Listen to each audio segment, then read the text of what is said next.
ಮೊದಲನೆಯದಾಗಿ ತಮ್ಮೆಲ್ಲರಿಗೂ ಕೂಡ ಸ್ವತಂತ್ರ ದಿನಾಚರಣೆಯ ಹಾರ್ದಿಕ ಶುಭಾಶಯಗಳು. ಈ ನಾಡಿನ ಬೆಳಕಾಗಿ ಭಕ್ತಿ, ಜ್ಞಾನ, ವೈರಾಗ್ಯಗಳನ್ನ ಈ ನಾಡಿಗೆ ಬಿತ್ತಿರುವಂತಹ ಕರ್ತೃ ಪುರುಷರಾಗಿರ್ತಕ್ಕಂಥ ಋಷಭಲಿಂಗ ಶಿವಯೋಗಿಯನ್ನ ಹನುಮಂದಿರದಲ್ಲಿ ನೆನೆದುಕೊಂಡು ಆ ಪೀಠ ಪರಂಪರೆಯ ಎಲ್ಲ ಮಹಾತ್ಮರ ಚರಣಗಳನ್ನ ಮನಸಾರೆ ಸ್ಮರಣೆಗೈದು ಬರದ ನಾಡಿನ ಬೆಳಕಾಗಿ ಜ್ಞಾನ ದಿವಿಗೆಯನ್ನ ಹಚ್ಚಿ ನಮ್ಮ ನಿಮ್ಮೆಲ್ಲರ ಬಾಳನ್ನ ಬೆಳಗಿರುವಂತಹ ಪೂಜ್ಯ ಲಿಂಗೈಕ್ಯ ಸಂಗಮಬಸವ ಶಿವಯೋಗಿಗಳನ್ನ ಮನಸಾರೆ ಸ್ಮರಣೆಯನ್ನ ಗೈದು ಸದ್ಯದ ಪೀಠಾಧಿಪತಿಗಳಾಗಿರ್ತಕ್ಕಂಥ ಎನ್ನ ಗುರುಗಳಾದ ಡಾಕ್ಟರ್ ಋಷಭಲಿಂಗ ಅಪ್ಪಾಜಿಯವರ ಪಾದಪದ್ಮಗಳನ್ನು ಕೂಡ ಮನದಲ್ಲಿ ನೆನೆದು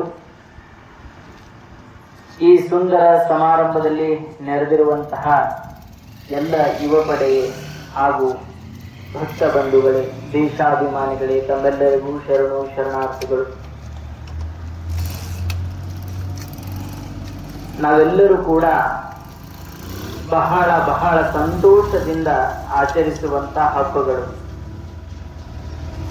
ಮನೆಯಲ್ಲಿ ಕುಂತು ಸಿಹಿಯನ್ನ ಮಾಡಿ ಮನೆಯೊಳಗಿನ ಎಲ್ಲ ಮಂದಿ ಮಕ್ಕಳು ಕೂಡಿಕೊಂಡು ಊಟ ಮಾಡುವುದು ಮನೆಯ ಹಬ್ಬಗಳಾದ್ರೆ, ನಮ್ಮ ರಾಷ್ಟ್ರದ ಹಬ್ಬಗಳು, ನಮ್ಮ ದೇಶದ ಹಬ್ಬಗಳು ಅಂತಂದ್ರೆ ಅದು ಕೇವಲ ಮನೆಯೊಳಗೆ ಕುಂತು ಆಚರಣೆ ಮಾಡುವಂತ ಹಬ್ಬವಲ್ಲ. ಇಡೀ ಊರಿನ ಎಲ್ಲ ಜನಾಂಗಗಳು ಕೂಡಿ ಆಚರಿಸುವಂತ ಹಬ್ಬ ಯಾವುವು ಅಂತಂದ್ರೆ ಅವು ರಾಷ್ಟ್ರೀಯ ಹಬ್ಬಗಳು. ಅಂತಹ ರಾಷ್ಟ್ರೀಯ ಹಬ್ಬದಲ್ಲಿ ಸ್ವತಂತ್ರ ದಿನಾಚರಣೆಯು ಒಂದು ಅನ್ನುವುದು ನಾವೆಲ್ಲರೂ ಅರ್ಥ ಮಾಡ್ಕೊಳ್ಬೇಕು. ನಮ್ದೆಂತ ಸೌಭಾಗ್ಯ ಅಂತಂದ್ರೆ ಬಂತನಾಳದ ಪೀಠ ಅಂತಂದ್ರೆ ಅದು ಸ್ವತಂತ್ರೋತ್ಸವದ ಸಲುವಾಗಿ ಬಡಿದಾಡಿರುವಂತಹ ಬಹಳ ಕುಟುಂಬಗಳಿಗೆ ನೆರವನ್ನ ಕೊಟ್ಟು ಸ್ವತಂತ್ರ ಸಿಗಬೇಕಾದ್ರೆ ಆ ಬಂತನಾಳ ಪೀಠದ ಸೇವೆಯು ಕೂಡ ಅತ್ಯಮೂಲ್ಯವಾಗಿದೆ ಅನ್ನೋದನ್ನ ನಾವು ಇತಿಹಾಸವನ್ನ ಓದಿದಾಗ ನಮಗ್ ಗೊತ್ತಾಗತ್ತೆ. ಅಂತಹ ಪೀಠಕ್ಕೆ ಬಂದ ಮರುದಿನಾನೇ ಒಂದು ಇಂಥ ರಾಷ್ಟ್ರೀಯ ಧ್ವಜಾರೋಹಣ ಮಾಡುವಂತಹ ಸೌಭಾಗ್ಯವನ್ನ ಆ ಭಗವಂತ ಕರುಣಿಸಿಕೊಟ್ಟಿದ್ದಾನೆ.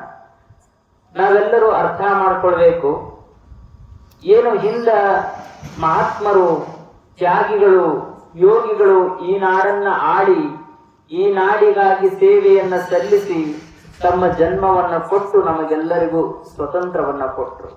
ಆ ಸ್ವತಂತ್ರವನ್ನ ನಾವು ಹೇಗೆ ಬಳಸ್ತಾ ಇದ್ದೀವಿ? ಸ್ವತಂತ್ರ ಅಂದ್ರೆ ಏನು? ಸ್ವತಂತ್ರ ಅಂತಂದ್ರೆ ನಮಗ ಮನಸ್ಸಿಗೆ ಬಂದಂತೆ ನಡೆದುಕೊಳ್ಳುವುದು ಸ್ವತಂತ್ರ ಅಲ್ಲ. ಎಲ್ಲರಿಗೂ ಗೌರವಪೂರ್ವಕವಾಗಿ, ಎಲ್ಲರಿಗೂ ಒಂದು ಒಟ್ಟಾಗಿ ಪ್ರೇಮದೊಂದಿಗೆ ಸಹಬಾಳ್ವೆಯನ್ನು ನಡೆಸುವುದೇ ಸ್ವತಂತ್ರ ಅನ್ನುವಂತಹದ್ದನ್ನು ನಾವೆಲ್ಲರೂ ತಿಳ್ಕೊಳ್ಬೇಕು. ಬಂತನಾಳ ಪೀಠದಲ್ಲಿ ಈ ರಾಷ್ಟ್ರೀಯ ಧ್ವಜಕ್ಕೆ ಇರುವಂತಹ ಗೌರವ ಈ ಜಗತ್ತಿನಲ್ಲಿ ಮತ್ಯಾವ ಮಠಗಳಲ್ಲಿ ಇಲ್ಲ ಅನ್ನೋದನ್ನ ನಾವು ನೆನಪಿಟ್ಟುಕೊಳ್ಬೇಕು. ಬಂತನಾಳ ಪೀಠಕ್ಕೆ ಒಂದು ದಿವಸ ಹರಡೀಕರ್ ಮಂಜಪ್ಪನವರು ಬರ್ತಾರೆ. ಹರಡೀಕರ್ ಮಂಜಪ್ಪನವರು ಅಂತಂದ್ರೆ ಸ್ವತಂತ್ರ ಸೇನಾನಿಗಳು. ಬಸವಣ್ಣವರ ವಚನದ ಪ್ರಕಾರ ನಡೆದು ನುಡಿದಂತಹ ಮಹಾತ್ಮರು. ಅಂತಹ ಮಹಾತ್ಮರು ಬಂತನಾಳ ಪೀಠಕ್ಕೆ ಬಂದಾಗ ಸಂಗನ ಬಸವ ಅಪ್ಪಗಳಿಂದ ನನಗ ಪರಿಪೂರ್ಣ ಲಿಂಗದೀಕ್ಷೆಯನ್ನು ಕೊಡಬೇಕಪ್ಪ ಅವರೇ ಅಂತಂದಾಗ 18-19 ವರ್ಷದ ಯುವ ಸನ್ಯಾಸಿ ಸಂಗನ ಬಸವ ಅಪ್ಪಗಳು ಆ ಮಹಾನ್ ಒಂದು ಕ್ರಾಂತಿಕಾರಿ ಹೋರಾಟಗಾರರಾಗಿರ್ತಕ್ಕಂಥ ಹರಡೀಕರ್ ಮಂಜಪ್ಪನವರಿಗೆ ಅವರು ದೀಕ್ಷೆಯನ್ನ ಕೊಡ್ತಾರ.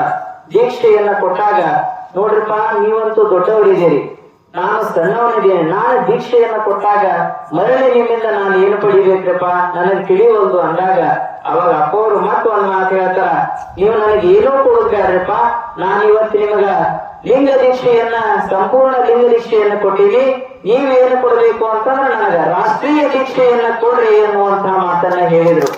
ಯಾರಾದ್ರೂ ರಾಷ್ಟ್ರೀಯ ದೀಕ್ಷೆಯನ್ನ ಕೇಳುವವರು ಈ ಭೂಮಿ ಒಳಗಿಲ್ಲ. ಎಲ್ಲರೂ ಎಲ್ಲಾ ಭಾಗ್ಯವನ್ನ ಕೇಳ್ತಾರ, ಆದ್ರೆ ರಾಷ್ಟ್ರೀಯ ಭಾಗ್ಯವನ್ನ ಯಾರು ಕೇಳ್ತಾರ ಹೇಳಿ? ಈಗ ನಾವು ರಾಷ್ಟ್ರೀಯ ಸೇವೆ ಅಂತಂದ್ರ ಒಂದ್ ಹೆಜ್ಜೆ ಹಿಂದಿರ್ತಾರ ಬಹಳ ಮಂದಿ. ರಾಷ್ಟ್ರೀಯ ಹೆಜ್ಜೆ ಅಂತಂದ್ರೆ ಎಲ್ಲರೂ ಒಂದ್ ಹೆಜ್ಜೆ ಮುಂದಿರ್ಬೇಕು, ಆದ್ರೆ ಎಲ್ಲರೂ ಹಿಂದಿರ್ತಾರ. ಎಂಥ ಪುಣ್ಯ ಅಂತಂದ್ರ ಆ ರಾಷ್ಟ್ರೀಯ ಸೇವೆಯನ್ನ, ರಾಷ್ಟ್ರೀಯ ದೀಕ್ಷೆಯನ್ನ ಏನು ಪಡೆದುಕೊಂಡಲ್ಲ ಸಂಗನ ಬಸವ ಅಪ್ಪಗಳು, ಆ ಮಹಾದಿನ ಯಾವುದು ಅಂತಂದ್ರೆ ಅದು ಕೂಡ ಶ್ರಾವಣ ಮಾಸ ಆಗಿತ್ತು ಅನ್ನೋ ಅನ್ನುವುದನ್ನು ನಾವೆಲ್ಲರೂ ಗಮನದಲ್ಲಿಟ್ಕೊಳ್ಬೇಕು. ಶ್ರಾವಣ ಮಾಸದಲ್ಲಿಯೇ ಅವರು ಲಿಂಗ ದೀಕ್ಷೆಯನ್ನು ಕೊಟ್ಟು ಶ್ರಾವಣ ಮಾಸದಲ್ಲಿಯೇ ಅವರು ರಾಷ್ಟ್ರೀಯ ದೀಕ್ಷೆಯನ್ನು ಪಡೆದರು. ನಾನು ಕೂಡ ಶ್ರಾವಣ ಮಾಸದಲ್ಲಿಯೇ ಪರಮ ಪೂಜ್ಯರ ಸಾನ್ನಿಧ್ಯದಲ್ಲಿ ರಾಷ್ಟ್ರೀಯ ಧ್ವಜಾರೋಹಣ ಮಾಡಿದ್ದೇನೆ ಅನ್ನುವಂತ ಹೆಮ್ಮೆ ನನ್ನದಾಗಿದೆ ಅನ್ನುವಂತಹ ಮಾತುಗಳನ್ನ ಹೇಳ್ತಾ, ನಮ್ಮೆಲ್ಲರಿಗೂ ಕೂಡ ದೇಹಾಭಿಮಾನಕ್ಕಿಂತ ದೇಶಾಭಿಮಾನ ಹೆಚ್ಚಿರ್ಬೇಕು.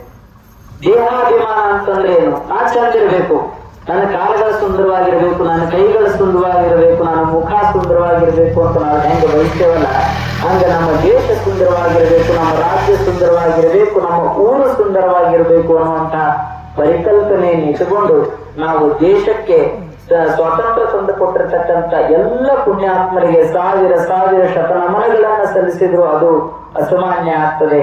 ಅಂತಹ ಪುಣ್ಯಾತ್ಮರು ನಮ್ಮನ್ನೆಲ್ಲರನ್ನು ಬ್ರಿಟಿಷರು ನಮ್ಮನ್ನ ಆಳುವಂತ ಸಂದರ್ಭದೊಳಗ ಆ ಹಿಂದಿನ ಕಷ್ಟಗಳನ್ನ ನೆನೆಸ್ಕೊಂಡ್ರು ಪುಸ್ತಕವನ್ನ ಓದಿ ಬಿಟ್ರ ಒಂದೊಂದ್ಸರಿ ಕಣ್ಣಾಗ ನೀರು ಬರ್ತಾವ. ಯಾವ ರೀತಿ ನಮ್ಮನ್ನ ಕೆಳಮಟ್ಟಕ್ಕೆ ನೋಡಿದ್ರು, ಆದ್ರೆ ನಮಗೆ ಮತ್ತೊಂದು ಬದುಕನ್ನ ಕೊಟ್ಟವರು ಯಾರು ಅಂತಂದ್ರೆ ಅದು ಸ್ವತಂತ್ರ ಸೇನಾನಿಗಳು ಅನ್ನೋದನ್ನ ನಾವೆಲ್ಲರೂ ತಿಳ್ಕೊಳ್ಬೇಕು. ಮಸೀಬ್ನಾಳದೊಳಗ ಬಹಳಷ್ಟು ಸ್ವತಂತ್ರ ಹೋರಾಟಗಾರರು ತಮ್ಮ ಹೆಣ್ಣು ಮಕ್ಕಳನ್ನ ಬಿಟ್ಟು ಸ್ವತಂತ್ರಕ್ಕಾಗಿ ಸ್ವತಂತ್ರ ಚಳವಳಿಯಲ್ಲಿ ಹೋಗಿಬಿಟ್ರು.